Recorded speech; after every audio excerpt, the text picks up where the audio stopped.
Bismillahirrahmanirrahim. Assalamualaikum warahmatullahi wabarakatuh. Waalaikumsalam warahmatullahi wabarakatuh. Alhamdulillahirabbil alamin wa bihi nasta'inu ala umurid dunya waddin. Asyhadu an la ilaha illallah wahdahu la syarika lah wa asyhadu anna Muhammadan abduhu wa rasuluhu la nabiyya ba'd. Qala Allah Ta'ala fi kitabihil karim. A'udzu billahi minasy syaithanir rajim. Bismillahirrahmanirrahim. Fadhkuruni azkurukum washkuruni wa la takfurun. Ya ayyuhalladzina amanu ista'inu bis-sabri was-salah. Innallaha ma'as-sabirin. Sadaqallahu a'lam. Wa qala nabiyuna Muhammad sallallahu alaihi wasallam, man ahya sunnati faqad ahabbani wa man ahabbani kana ma'iya fil jannah. Sadaqallahul aliyyul azim wa sadaqa rasulul nabiyul karim wa nahnu ala dzalika minasy syahidin. Allahumma ij'alna min syuhada'il haqq al-qa'imina bil qist. Alhamdulillah, bertemu lagi kita dalam pertemuan ini, yaitu membahas tentang sholat. Kemarin kita membahas tentang zikir Allah akhir zaman. Nah, kali ini kita membahas tentang sholat, yang mana di dalam rukun Islam bahwa kita diperintahkan untuk mendirikan sholat. Jadi gitu, dimana dikatakan arkanul islami khamsatun, syahadatu an la ilaha illallah wa anna muhammad rasulullah wa iqamu sholat wa ita'u zakat wa saumu ramadan wa hijjul baiti man istata'a ilaihi sabila. Jadi rukun Islam itu ada 5. Yang pertama, mengakui, bersyahadat ya. Bersyahadat bahwa, bersaksi bahwa tiada Tuhan selain Allah dan Nabi Muhammad adalah utusan Allah. Yang kedua, mendirikan sholat. Ingat, wa iqamu sholat, mendirikan sholat. Nah, perkara mendirikan sholat ini timbul pertanyaan, mendirikan sholat dengan mengerjakan sholat sama tidak? Gitu. Gimana cara? Ini kita bahasa candai. Nah, canda itu kan udah kita terangkan bahwa canda itu cahaya nur dari Allah. Jadi kita di sini membahas tentang keutamaan di dalam sholat, tentang berzikir kepada Allah. Jadi kan timbul pertanyaan, mendirikan sholat dengan mengerjakan sholat sama tidak? Bahasanya saja sudah tidak sama, berarti beda gitu. Nah, kalau yang mendirikan sholat itu ialah sholat yang bagaimana yang telah dilakukan Nabi dan para sahabatnya. Nah, setiap ibadah itu, sholatnya ibadah kan?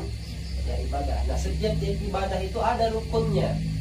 Setiap rukun ada syarat untuk dilakukan. Nanti setelah sudah rukun ada syaratnya, ada juga yang membatalkannya itu. Karena sah dan batalnya itu ada. Itulah tadi namanya ibadah. Contohnya, orang yang mendirikan sholat ialah sholat sebagaimana yang dilakukan oleh Rasulullah, seperti hadisnya, shollu kama ra'aitumuni usolli. Sholatlah kamu seperti aku sholat. Jadi sholatnya Rasulullah itu gimana? Soalnya di saat-saat di akhir zaman sekarang ini banyak sekali yang bertikai dengan perkara sholat ini gitu. Terkadang ada orang yang dia berbeda paham, terus dia tidak mau, kalau si imamnya dia tidak mau bermakmum misalnya begitu. Nah, itu berarti kalau menurut hadis Nabi ini sangat keliru gitu. Kenapa? Iya, karena dia tidak melakukan sholat yang seperti dilakukan Nabi sholat. Bagaimana Nabi sholat? Nabi sholat itu mengerjakannya dengan 3 tertibnya. Tertib tempat, yang pertama, tertib cara, yang kedua, tertib waktunya, yang ketiga, tempat di mana azan dikumandangkan. Berarti sholatnya di masjid atau di musola. Yang penting di mana azan dikumandangkan, di situ nanti didirikan sholatnya. Baru tertib cara. Tertib cara ini caranya berjamaah. Jadi kalau sholatnya di masjid berjamaah, dan yang ketiga itu tertib waktu. Berarti mengerjakannya di awal waktu. Nah, siapa-siapa orang dari hamba Allah yang mengaku dia beriman setelah dia Islam, mengerjakan 3 tertib ini seperti yang dilakukan Nabi dan seluruh para sahabatnya, itulah dia yang tertib tempat, tertib cara, dan tertib waktu. Karena cara beginilah yang dilakukan Nabi kita dan seluruh para sahabatnya. Nah, tidak ada membahas tentang perbedaan. Jadi kalau cuman dibahas masalah perbedaan terus berselisih pendapat gara-gara adalah tangannya yang begini, ada yang di sini, ada yang sampai dia begini, itu semuanya bisa. Karena dia, makanya kan saya bilang, kalau di dalam rukun sholat itu berdiri tegak, seperti orang berdiri itu, kalau dia pun mau ditaruh di sini dadanya, bisa, tangannya di dada gitu. Ada yang di sini, bisa. Mungkin itu semua pernah dilakukan oleh Nabi. Tapi ini tidak kita bahas, karena kita tidak mau menyinggung tentang paham. Kita di sini mau bagaimana kita mengerjakan sholat itu seperti yang diridhai Allah, yaitu sholatnya para Nabi dan para sahabatnya. Kalau para sahabat Nabi itu jelas Allah meridhoinya. Radhiyallahu anhum wa radu an. Allah telah meridhai mereka gitu. Jadi istilahnya, kalau orang mengerjakan sholatnya, dia tertib tempat di mana azan dikumandangkan, tertib caranya berjamaah, tertib waktu di awal waktu, maka baguslah ini orangnya gitu. Jadi kalau kita belum bisa melakukan yang 3 tertib ini seperti yang dibilangkan Nabi, maksud Nabi membilangkan itu, shollu kama ra'aitumuni usolli, sholat kamu sebagaimana aku sholat, itu dia. Karena itu yang dicontohkan Nabi itu dengan seluruh para sahabatnya seumur hidupnya. Nabi itu sholatnya begitu, di mana azan berjamaah awal waktu. Ini kita udah berjamaah pun jarang-jarang, ke masjid pun entah kapan-kapan, berjamaah nanti imamnya si anu lain paham, tidak mau berimam, tidak mau bermakmum, kan udah jauh dari apa yang dibilangkan Nabi. Maka ingat, di yang perkara sholat nih, kata Allah, fawailul lil musallin, celakalah orang yang sholat. Kenapa orang yang sholat celaka? Kalau orang yang sholat celaka, apalagi yang tidak sholat, kan dah jelas di situ kan. Yang sholat aja pun ada ancamannya, lalai dia dalam sholatnya, apalagi yang tidak sholatnya. Jadi kita untuk memperbaiki diri supaya kita tidak celaka di dalam sholat itu, ingat, sholatnya itu bukan mau kita, tapi sholatnya itu yang dimau Allah dan Rasulnya. Gimana sholat yang dimau Allah itu coba? Sholat yang dimau Allah itu sebetulnya sangat jelas, sudah di Quran itu ada. Contohnya bagaimana? Kata Allah, dibilangkan di situ, sholatnya itu supaya tidak lalai. Karena orang yang celaka dalam sholatnya ini orang yang lalai, dia enggak, maaf katanya, entah tidak khusyuk, memikirkan yang lain, atau setelah sholat dia entah apa yang dilakukannya. Padahal kalau sebenar-benarnya orang yang sholat itu, dia dapat mencegah perbuatan keji dan mungkar, dalam arti dia tidak berbuat dosa gitu. Karena jadi kalau ada orang yang sholat terus dia berbuat dosa, secara hakikatnya dia belum sholat. Mungkin dia mengerjakan sholat tapi belum mendirikan sholat. Nah gitu dia bedanya. Arti mendirikan sholat itu, jadi dia sholatnya itu seperti yang dilakukan Nabi itu, itulah dia betul-betul mendirikan. Jadi dibangun masjid untuk dimakmurkan, ya kan, berjamaah di awal waktu. Tapi kalau mengerjakan sholat, nah mungkin Ical sering mengerjakan sholat, mengerjakan sholat sunnah namanya. Kalau sholat sunnah dilakukan di mana aja bisa. Bisa kan? Betul itu. Betul ya. Bahkan di kendaraan pun Nabi pernah melakukan sholat ya, di atas untanya. Jadi begitu. Tapi ketika dia sholatnya yang fardu, dia memijakkan kakinya di bumi ini. Jadi dia begitu. Jadi mendirikan sholat itu tadi tuh 3 tertibnya Cal. Taufik, ya Fik ya. 3 tertibnya, tertib tempat, tertib cara, dan tertib waktu.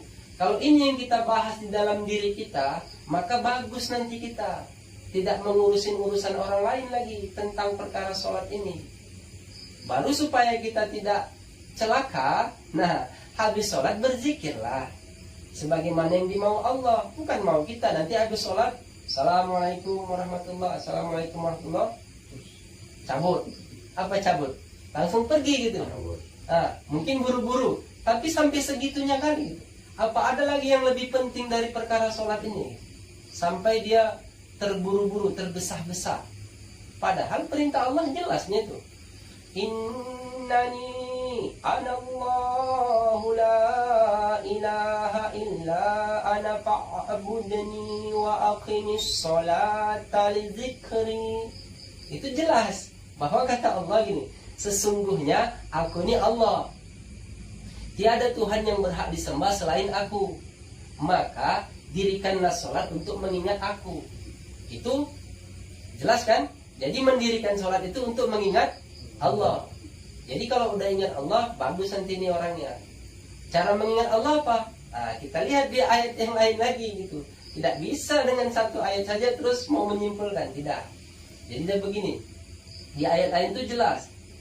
Jadi kalau orang yang benar-benar dengan sholatnya, kata Allah, inna sholata tanha 'anil fahsya'i wal munkar. Nah, ini kan sering kita dengar kan ayat ini kan. Sesungguhnya sholat mencegah perbuatan keji dan mungkar. Kenapa ayatnya tidak disambung? Kalau saya sambung. Apa sambungannya? Wala zikrullahi akbar, wallahu ya'lamu ma tasna'un. Tuh. Sholat itu dapat sesungguhnya sholat dapat mencegah perbuatan keji dan mungkar. Adapun perkara yang paling besar lagi itu yaitu berzikir menyebut nama Allah. Wala zikrullahi akbar. Makanya habis sholat zikir sebut nama Allah itu. Nah, jadi kan sudah jelas. Kalau khotib tuh sering tuh. Kalau kita pada hari Jumat, ibadallah, innallaha ya'muru bil adli wal ihsan wa ita'i dzil qurba wa yanha 'anil fahsya'i wal munkari wal baghi ya'idzukum la'allakum tadhakkarun wa la dzikrullahi akbar wallahu ya'lamu ma tasna'un. Kan jelas di situ. Adapun perkara yang paling besar adalah berzikir menyebut nama Allah, mengingat Allah itu. Jadi kalau kita sholat tidak mengingat Allah, ya nanti takut-takut kita yang dibilang tadi tuh fawailun lil musallin. Jadi supaya kita menjadi orang yang beruntung dalam sholat, di ayat lain jelas, fa idza quliyatis sholatu fantashiru fil ardi wabtagu min fadlillah wadhkurullaha katsiran la'allakum tuflihun. Dan apabila kamu selesai mendirikan sholat, maka bertebaranlah kamu di muka bumi ini untuk mencari karunia Allah. Dan ingatlah Allah banyak-banyak agar kamu beruntung. Jadi gitu. Jadi kalau mau yang benar-benar kita mendirikan sholat, bukan hanya sekedar mengerjakan. Nah, jadi kalau dia wa amalus sholat, mengerjakan sholat, tapi di situ lain perintahnya, wa iqamu sholat, mendirikan sholat. Makanya Abang Ical yang tampan, Abang Taufik yang tampan, ya kan, supaya nanti menjadi lebih tampan, sholatnya jangan di rumah bang, sholatnya di mana? Di masjid. Kalau dengar azan, datang awak ke masjid, ajak anak awak, pergi awak ke masjid. Nah, duduk tunggu sholat, tunggu lagi masuk waktunya, udah langsung sholat bersama imam berjamaah di masjid. 3 tertib ini siapa orang melakukannya 40 hari berturut-turut, maka terlepas dia dari azab kubur. Banyak ini. Ada lagi yang pernah saya mendengar itu, kalau tidak salah saya, masuk ke surga itu tanpa hisab gitu. hebat juga amalannya. Tapi orang sekarang ini kira-kira bisa begitu, kecuali yang tukang jaga masjid itu lah ya kan. Atau dia yang kaum lah kalau orang bilang. Kalau di daerah Sumatera sana bilangnya apa itu namanya? Badan Kenajiran Masjid. Atau dia kalau di daerah Kalimantan ini bilangnya kaum atau marbot, banyak istilah-istilahnya. Jadi atau najir masjid, iya kan? Begitu. Itu saja pun terkadang bisa saja lepas gitu. Jadi itulah kalau mau seperti yang dikatakan Nabi, shollu kama ra'aitumuni usolli, sholatlah kamu seperti aku sholat. Maka sholat yang bagaimana yang dilakukan Nabi dan para sahabatnya, rupanya memiliki 3 tertibnya: tertib tempat, tertib cara, dan tertib waktu. Jadi kenapa sholat dikaitkan dengan zikir? Berarti kan di sini kesimpulannya, siapa-siapa orang yang sudah berzikir menyebut nama Allah, sudah pasti dia sholat. Tapi kalau orang yang sudah sholat, belum tentu dia berzikir. Makanya kalau mau ditanya, pas datang, dari mana Bang Ical? Udah zikir? Udah, oh berarti sudah sholat. Tapi kalau ditanya, dari mana Bang Taufik? Udah sholat? Udah, belum tentu dia sudah berzikir. Tapi kalau dia sudah berzikir, karena dia tidak bisa menselisihi, karena zikir menyebut nama Allah, Allah, Allah itu diamalkan setelah sholat fardu sesuai perintah ayat. Makanya kalau mau mengerjakan sholat seperti yang dimau Allah, yang dimau Allah itu yang gitu tadi. Gitu. Apa kata Allah? Seperti di ayat pertama, Fadkuruni adkurukum washkuruni wala takfurun. Ya ayyuhalladzina amanu ista'inu bis-sabri was-salah. Innallaha ma'as-sabirin. Jadi kata Allah, ingat kamulah aku, maka aku akan mengingat kamu. Bersyukur kamu kepadaku dan jangan kamu kufur. Dan dirikanlah sholat untuk mendapat pertolongan dari aku. Maksudnya begini, kalau mau mencari pertolongan Allah, ya sholat dan sabar. Sesungguhnya Allah bersama orang yang sabar. Nah, di sini ada kaitannya. Kenapa orang yang kata Allah bersama orang yang sabar? Apa? Coba kita baca ayat setelahnya. Innallaha ma'as-sabirin wa la taqulu liman yuqtalu fi sabilillahi amwatum bal ahya'u walakin la tash'urun. Dan jangan kamu katakan orang yang mati di jalan Allah mereka itu mati. Sesungguhnya mereka hidup di sisi Allah. Gitu. Jadi wala nabluwannakum bi syai'in minal khawfi wal ju'i wa naqsin minal amwali wal anfusi was samarat wa basyiris sabirin. Nanti itu di situ ada ujian bagi kita. Diuji Allah kita, kekurangan makan lah, apalah semua itu diuji. Rasa khawatir itu ada di situ. Jadi alladzina idza asabathum musibah qalu inna lillahi wa inna ilaihi raji'un. Jadi apabila terdapat kepada kamu musibah, terjadi kepada kita musibah, maka kita diperintahkan qalu, katakan bahwa semua datang dari Allah dan dikembalikan kepada Allah. Baru di situ setelah itu ayatnya ulaika alaihim shalawatun mir rabbihim wa rahmah wa ulaika humul muhtadun. Nah, mereka itulah orang-orang yang apabila dia mengingat Allah, maka sesungguhnya mereka itu orang-orang yang beruntung. Jadi kalau mau beruntung, dikaitkan, ya kan? Kalau tertimpa musibah, sabar. Cari pertolongannya dengan sholat. Jangan pergi ke dukun. Nanti ada musibah, kehilangan ini, hilang motor nih, ya kan? Hilang HP, datang ke mbah dukunnya kan, baca mantra, ya kan? Jangan begitu. Padahal makna sabar itu sesungguhnya apa-apa yang kita inginkan tidak terjadi. Dan apa-apa yang kita inginkan malah tidak terjadi. Ini terbalik ini, makanya disuruh sabar. Cuman sabarnya di situ cari pertolongan Allah dengan sholat. Tapi apakah bisa orang yang sabar itu terus dikatakan dia bersama Allah? Ternyata tidak juga.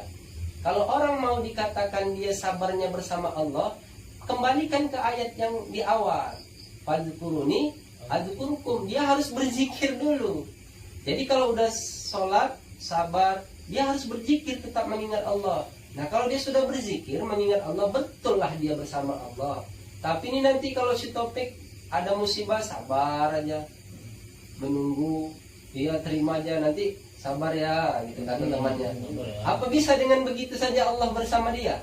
Dia nggak sholat terus sabar aja, nggak zikir juga, mana bisa? Allah pun merasa muak melihatnya. Kau kalau ditimpa musibah kau layu, kalau dikasih ini dikasih apa senang gitu.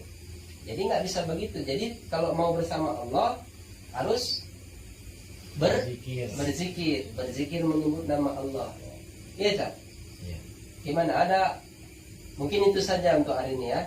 Jadi di dalam bab sholat itu ingat bahwa setiap ibadah ada rukunnya. Nah jadi rukun sholat itu yang pertama niat, yang kedua itu berdiri tegak, bukan mengangkat takbir dulu. Mana yang betul? Berdiri tegak baru mengangkat takbir. Jadi yang pertama itu niat, ya kan? Yang kedua mengangkat takbir atau takbiratul ihram. Yang ketiga itu berdiri tegak. Yang keempat itu membaca suratul Fatihah. Yang kelima ruku dengan tumaknina. Yang keenam sujud. Iktidal. Berapa lagi yang keberapa? Baru sujud. Baru yang ketujuh sujud. Yang kedelapan duduk antara dua sujud. Yang kesembilan duduk tasahud akhir. Yang kesepuluh Salam. kok salam belum lah, membaca dulu lah, membaca tasahud akhirnya. Baru yang ke-11 membaca sholawat.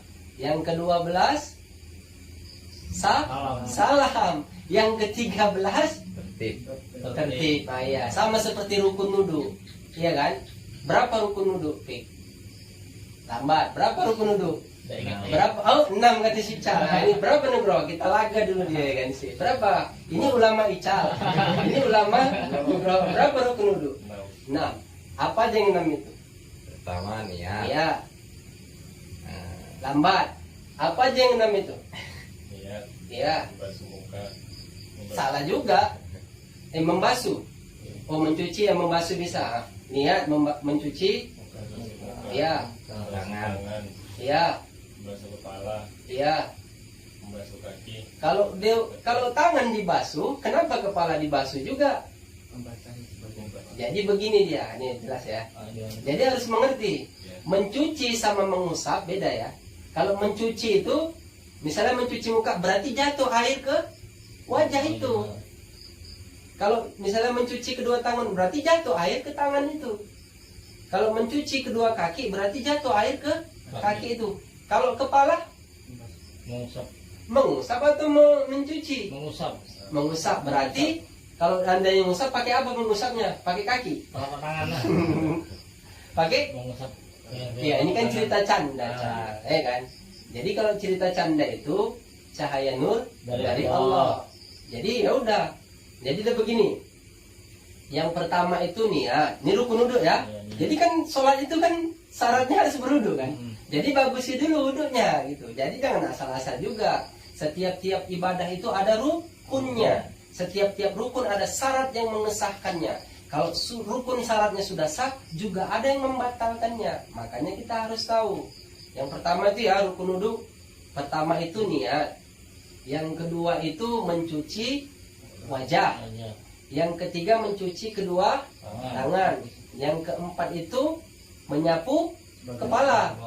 Ya. Yang kelima mencuci kedua kaki. Yang keenam apa Cak?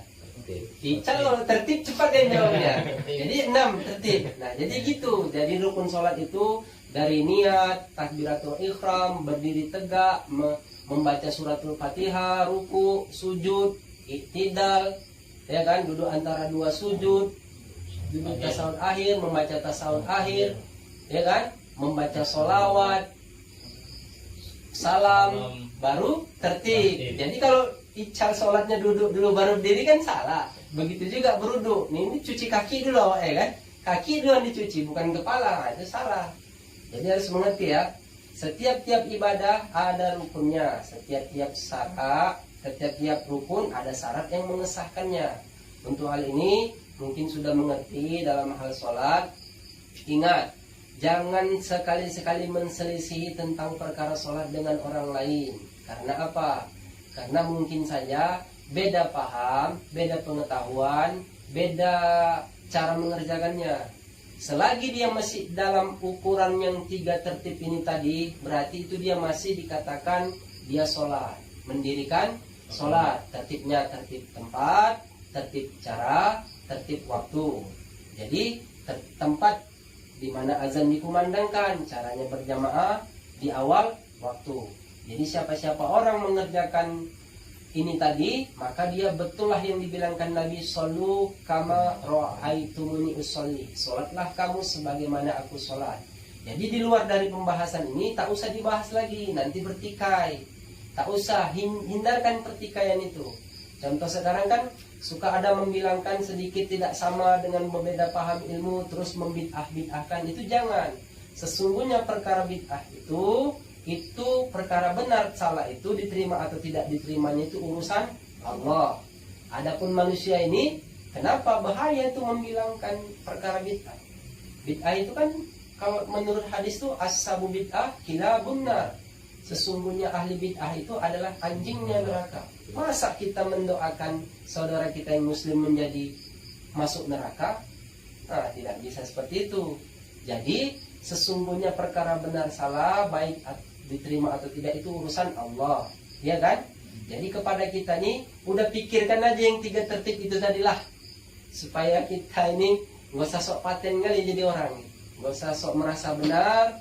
Yakinkan aja kalau kita melakukan yang 3 tertib itu, berusaha lagi, dan ingat sehabis sholat apa dimau Allah tadi? Berzikir menyebut namanya. Kembalikan lagi ke ayat. Mungkin itu saja yang dapat disampaikan malam ini, cerita canda ini. Mungkin sudah 30 menit ya. Kita kalau ada yang mau ditanya silakan. Apa Pik? Pertanyaan Pik? Siapkan pertanyaan Cal. Ya, nanti jarang bertemu lagi nih. Ini Ustaz, saya mau tanya Ustaz. Apa? Ini kan masalah sholat ini kan tertib cara, tertib tempat. Ini kan ada 3, ada yang tertib waktu. Dimana kalau kita melakukan sholat berjamaah itu bersama keluarga di rumah aja, nggak usah ke masjid. Mana lebih utama, pergi ke masjid atau lebih utama misalnya melaksanakan bersama-sama di rumah? Oh gitu. Ini sholat apa dulu Pak Gus? Sholat fardu. Sholat fardu? Ya, udah keliru lah. Mana pernah pula Nabi melakukan sholat fardu itu di rumah bersama keluarga. Tapi kalau sholat sunnah seperti sholat tahajud, sholat tarawih itu ya nggak apa-apa. Tapi kalau sholat fardu nggak bisa, memang harus di masjid. Masjid itulah tempat kita berkumpul. Disitulah kekuatan orang Islam itu. Jadi kalau mau melihat kekuatan fondasi masjid itu, bangunannya beserta isinya, ya dari kemakmuran masjid itu tadi. Gitu. Tapi kalau dia di rumah, wah kalau semua berpaham begini, itu biasanya paham-paham begitu tuh, aku tak suka nengok imamnya. Aku sholat di rumah aja lah. Tak boleh begitu. Jadi itu kan secara zahir ya, masalah fikih. Jadi di dalam ilmu Islam ini, ya kan, sedikit kita bahas tentang fikih ya. Di dalam ilmu Islam ini, ilmu fikih itu perlu yang mengatur peribadatan. Itu walaupun kita dasarnya saja. 3 ilmu lah dikuasai dari 21 pan ilmu yang ada. 3 ilmu sajalah kepada orang muslim ini agar dia bisa menjalani hidup di dunia ini gitu. Ilmu fikih yang mengatur peribadatan. Apa itu? Sholat, zakat, haji, puasa, dan muamalah yang lainnya. Walaupun dasarnya saja. Baru ilmu tasawuf yang membaguskan hatinya. Berbaik sangka kepada yang orang lain yang tidak dikenal maupun yang dikenal. Bahkan berbaik sangka kepada orang yang berbuat maksiat. Gitu. Itu memang ada diceritakan oleh Nabi. Itu nanti kita bahas di lain waktu. Karena ini kita masuk bab sholat dulu. Baru ilmu tauhid. ilmu tauhid yang membaguskan akidah. Contohnya gimana? Kita ambil contoh ilmu fikih, kita ambil contohnya. Fikih itu hukum ya, artinya yang dapat dihukum itu seperti wajib, sunnah, makruh, halal dan haram. Ada lagi nanti mubah gitu namanya. Kita membahas tentang perkara fikih ini tadi, tentang tadi tuh mana lebih utama gitu. Kalau lebih utama Pak Agus, karena itu perbuatannya dapat dilihat dan nyata, ada pelakunya dan dapat dilihat, didengar juga. Berarti kalau ditanya ya tidak solu kamaro aitumuni usolli seperti yang dilakukan Nabi. Nabi itu sholat itu di masjid bersama berjamaah gitu. Para laki-laki di masjid, perempuan di rumah gitu. Kecuali sholat-sholat tertentu seperti kalau sholat kita bawa semuanya anak-anak sama istri kita sholat berjamaah di masjid aja. Di masjid. Ya kasihlah sapnya paling belakang. Gitu. Kalau kita laki-laki sapnya paling depan. Gitu. Cocok kan? Nah, jadi itu masalah fikih mengatur itu. Kita harus tahu dasar-dasar itu. Walaupun dasarnya ilmu fikih itu. Itulah yang mengatur semuanya. Jadi kalau orang Islam, Muslim haruslah itu memiliki itu. Gitu. Baru ilmu tasawuf yang membaguskan hati, berbaik sangka kepada siapa dulu kita berbaik sangka? Kepada Allah. Dengan apa yang diberikan Allah kepada kita, syukurin. Nah, itulah intinya, berbaik sangka lah. Baru kepada makhluk Allah. Baru berbaik sangka dengan apa lagi? Dengan apa yang diberikan Allah kepada kita. Mau itu hal-hal itu yang tidak disenangi maupun yang disenangi. Baru ilmu tauhid yang membaguskan akidah kita. Contohnya makna tauhid itu istilahnya mengesahkan Allah. Cal, saya tanya nih ya, atau Taufik lah saya tanya. Taufik minum, ya kan? Karena haus. Taufik makan karena lapar. Jadi sebetulnya yang menghilangkan haus itu makan atau lapar? Iya, yang menghilangkan haus makan atau minum? Maaf, minum. Nah itu secara ilmu ketauhidan udah salah dia menjawabnya. Saya sengaja bertanya seperti itu supaya apa? Memutarbalikkan pertanyaan itu. Saya tanya tadi, kalau haus minum, kalau lapar makan. Jadi yang menghilangkan haus minum atau makan? Dia jawabnya minum. Padahal kalau secara ilmu ketauhidan yang menghilangkan haus itu Allah. Tapi sebab kita minum, hilanglah haus itu. Tetap Allah yang menghilangkan haus itu. Gitu. Ini ya, baru ini saya tanya lagi sama abang yang satu ini tadi, diam aja dia kan.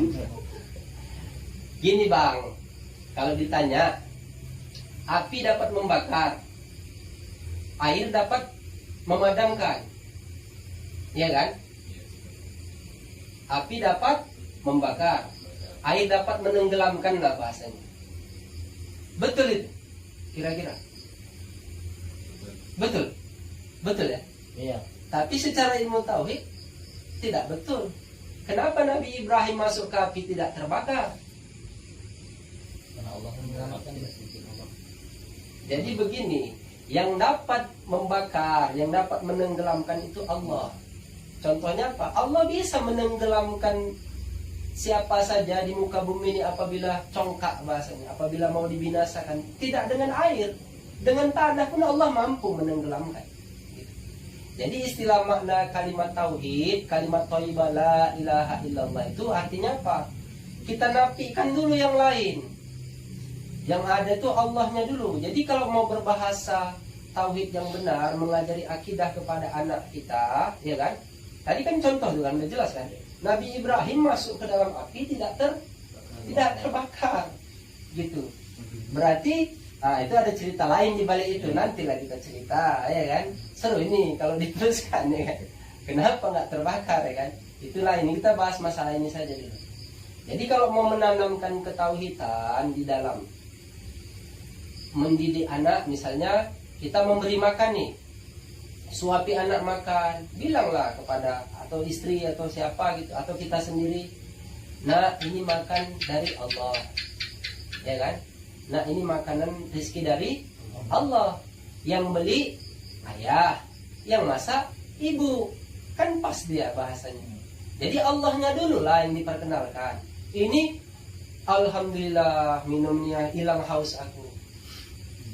Jadi seolah-olah kita meyakini bahwa air itu dapat menghilangkan haus. Enggak. Jadi air dapat menghilangkan haus itu dia atas izin Allah. Berhajat dulu, ya Allah, hilangkan haus orang nih, hilang. Kalau enggak, bagaimana pula cerita Ashabul Kahfi itu? Berapa tahun dia itu di dalam gua itu? 300 tahun lebih. Iya kan?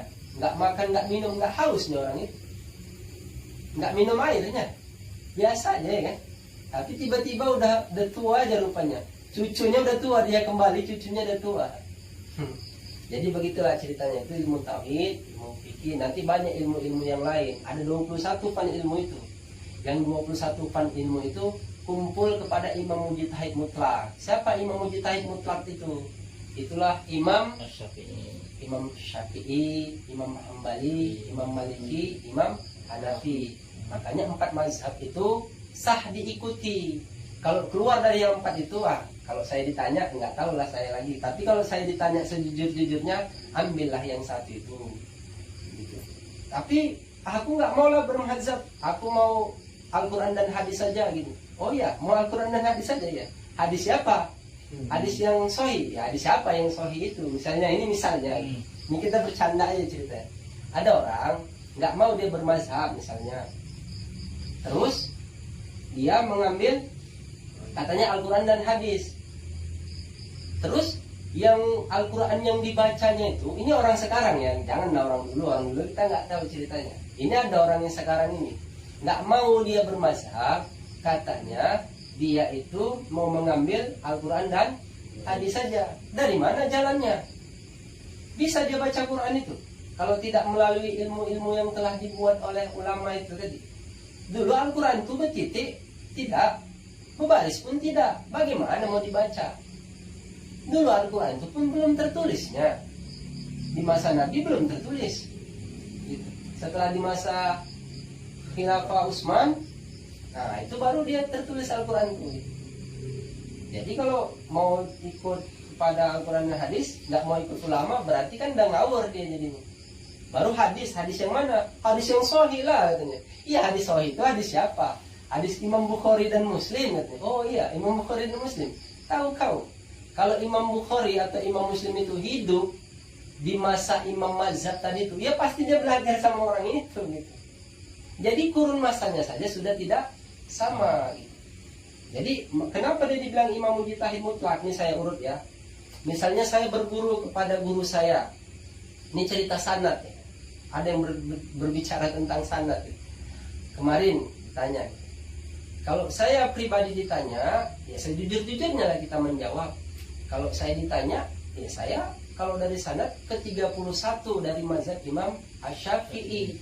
Kenapa? Kami belajar kitab tentang fikih, tentang apa semua dari ulama-ulama Syafi'iyah. Gitu. Seperti mana kitab-kitabnya? Seperti kitab Fathul Mu'in atau kitab Safinah, itu masalah fikih ya. Nah, gitu. Nanti kan ada dia tingkatan gurunya, misalnya dari guru saya, gurunya lagi mengajarkan kitab yang sama, sampailah kepada guru yang kenal seperti kita sebutkan adalah Syekh Ibnu Hajar. Syekh Ibnu Hajar itu adalah kurun dari ulama yang bermazhabkan Imam Asy-Syafi'i. Syekh Ibnu Hajar menuliskan kitab. Nanti dia dari mana menukil kitabnya itu? Dari gurunya lagi, sampailah kepada pangkat Imam An-Nawawi. Imam An-Nawawi itu sudah beda pangkatnya dengan Syekh tadinya. Dia sudah pangkat keimaman. Makanya dia bilang apa pangkat dia itu? Imam Mujtahid Fatwa. Dia dapat berfatwa ini halal, ini haram. Karena dia menguasai ilmu syarat-syarat yang tadi itu. Mungkin 15 fan ilmu itu ada sama dia dari yang 21. Jadi Imam Nawawi punya guru, sampailah gurunya lagi ke Imam Al-Ghazali. Imam Al-Ghazali masih bermazhabkan Imam Asy-Syafi'i. Begitulah seterusnya. Imam Al-Ghazali punya guru, gurunya lagi itu Imam Asy-Syafi'i. sampailah dia tuh. Makanya Imam An-Nawawi itu imam mujtahid fatwa, Imam Al-Ghazali itu di atas lagi imam mujtahid mazhab. Jadi imam yang mazhabnya imam mujtahid mutlak. Jadi mutlak semua ilmu kumpul di situ. Jadi gitulah dia. Jadi ambil satu aja. Kalau mau mazhab imam taklid kepada Imam Hambali silahkan, Allah meridhoinya. Kepada Imam Syafi'i silahkan, kepada Imam Maliki silahkan. Kenapa orang ini dikatakan imam mujtahid mutlak? Iyalah, kalau misalnya imam sekarang ini yang berkaitan dengan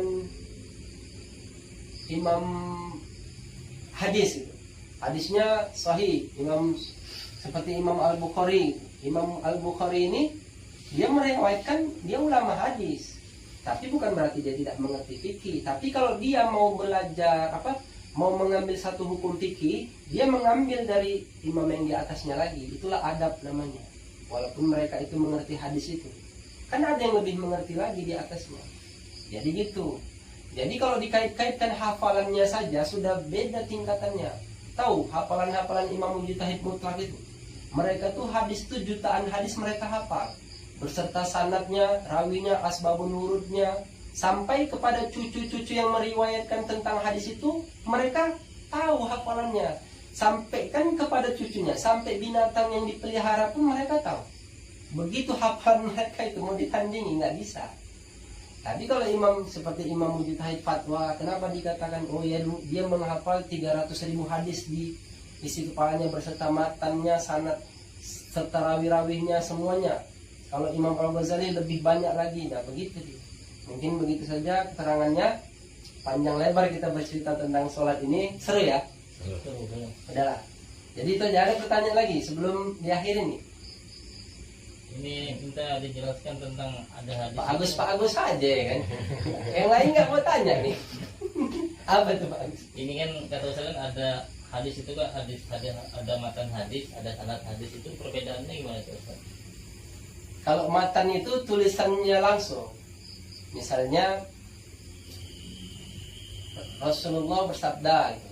Kalau an Abi Hurairah radhiyallahu anhu qala Rasulullah sallallahu alaihi wasallam majtama'a qaumun fi baitin min buyutillahi ta'ala yatluna kitaballah wa yatadarasuna bainahum illa nazalat alaihim sakinah wa ghashiyatuhumur rahmah wa haffathumul malaika wa dzakarahumullahu fi man 'inda rawahul Muslim.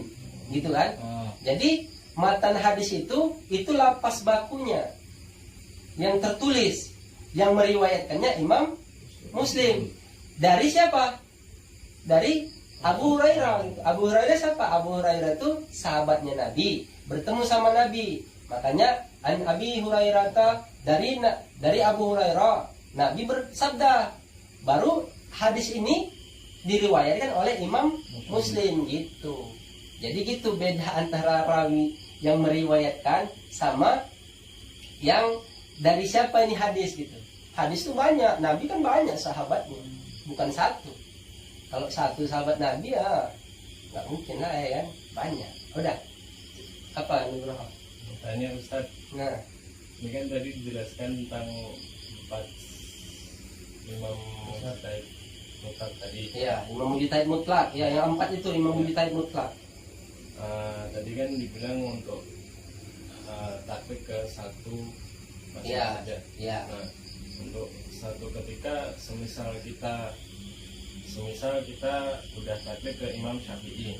Nah, suatu perkara ada seperti entah sholat atau bab dan yang lain lah, itu ibaratnya sama imam yang lain itu berbeda, itu gimana? Kita bisa mengambil dari mazhab yang lain atau gimana?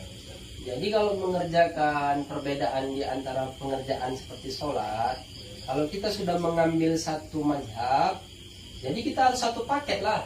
Cara berwuduknya di mazhab Imam Syafi'i begini. Contoh nih ya, kita ambil ya. Awak sholat, ya kita kan dapat melihat. Contoh garis besarnya aja lah. Misalnya Imam Syafi'i menggunakan sholatnya subuh pakai kunut. Nah, sedangkan Imam Hambali Tidak, padahal yang keempat ini guru ke muridnya ini semua sejalan. Kenapa berbeda ya? Itu masalah ijtihad saja. Ingat bahwa ijtihad ulama mujtahid mutlak ini adalah benar dapat 2 istilahnya, kalau salah dapat 1. Salahnya aja diganjar, dapat pahala. Kenapa?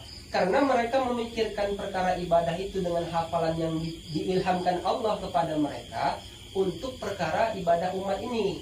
Nah, jadi kalau kita mau mengambil misalnya sholat kalau Imam Asy-Syafi'i kita berwudu, ya kan? Berwudunya itu airnya itu harus dengan yang mengalir misalnya gitu.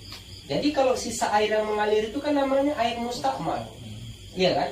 Air yang suci tapi tidak mensucikan lagi. Nah, kalau Imam Hambali tidak, dia bisa aja mengambil dalam satu wadah. Nah, jadi nggak bisa awak berwudunya mengambil mazhab yang satu, ya kan? Imam Hambali atau Imam Maliki, ketika sholatnya pakai Imam Syafi'i, ya nggak sinkron lah dia jadinya, beda dia jadinya. Jadi bagus ya satu aja gitu, jadi satu paket. Karena sholat itu ada wudhu, ada bersucinya, cara membatalkannya nih. Contoh nih, kalau di mazhab lain, kalau Imam Syafi'i bersentuhnya laki-laki dan perempuan batal walaupun itu istri, itu ibu. Nah itu kan, jadi ada mahram-mahram tertentu gitu. Kalau imam yang lain tidak. Nah ini kan ada khilaf namanya, perbedaan. Itu perbedaan itu menjadi rahmat. Nah, kalau kita ambil dari cerita awalnya, Rasulullah ketika berwudu dia memegang apa? Tangannya dipegang oleh istrinya. Nah di situ hanya perbedaannya itu seperti ini. Waktu memegang itu terkena kainnya, bukan terkena kulitnya. Nah, kalau Imam Asy-Syafi'i mengatakan terkena kainnya gitu. Kalau imam yang lain terkena tangannya. Di situ aja perbedaannya. Jadi tidak ada sebetulnya masalah tentang wudunya, tetap rukunnya tetap sama. Gitu aja. Dan kalau perkara ini saya bukan ahlinya, jujur aja ya. Cuman sedikit mengerti dan tahu. Kalau saya ditanya udah ambil aja satu daripada bingung-bingung, ya kan? Yang mana yang enak kira-kira? Kalau di Indonesia nih yang paling ideal itu Imam Syafi'i. Kenapa? Bukan kita mau promosi, bukan. Di Indonesia ini air melimpah, ya kan? Beda lah di tempat lain yang air itu sedikit, misalnya sulit apa. Ini kan tidak. Di sini melimpah luas, semuanya ada untuk perkara berwudu, sholat, apa semua. Makanya di Indonesia ini mayoritas bermazhab Imam Syafi'i. Bukan berarti mazhab yang lain itu tidak benar, semuanya benar. Itulah dia. Mungkin itu saja. Gimana, Cal? Ya. Kalau nggak ada nih kita tutup nih. Udah kita tutup aja ya. Jadi mungkin ini saja pembahasan kita, cerita canda malam ini. Apa canda, Cal? Cahaya nur dari Allah. Jadi santai aja ya. Nah, jadi udah, mungkin apa-apa yang disampaikan bermanfaat untuk kita, baik dunia baik akhirat. Semoga Allah meridhoi kita atas kehilafan ini. Mohon ampun kita kepada Allah. Wallahu a'lam bishawab. Shadaqallahu alazim. Subhanakallahumma wa bihamdika asyhadu an la ilaha illa anta astaghfiruka wa atubu ilaik. Assalamualaikum warahmatullahi wabarakatuh.